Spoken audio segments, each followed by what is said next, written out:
Welcome to our channel. Today we how to disable chat notifications in Discord Mobile, beginner guide step by step clearly.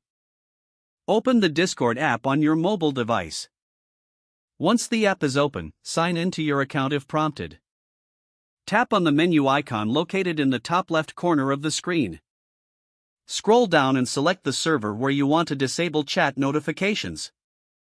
Once in the server, tap on the server name at the top of the screen. In the drop-down menu, scroll down to find notifications and tap on it. You'll see several notification options for the server. To disable chat notifications completely, select Mute Server. A menu will appear allowing you to choose how long to mute the server. Select your preferred duration, or choose until I turn it back on for a permanent mute. If you want to disable notifications only for specific channels, navigate back to the server's main page. Find the specific channel for which you want to disable notifications. Tap and hold the channel name until a menu appears. Select notification settings from the options presented. In the notification settings, you can choose to mute the channel. Toggle the mute switch to turn off notifications for this channel. Once you've made your selections, simply exit the menu. You will no longer receive chat notifications from the muted server or channel. You can always revisit the notification settings to re-enable notifications when you're ready. If the page does not load, refresh the browser or try again in a private or incognito window.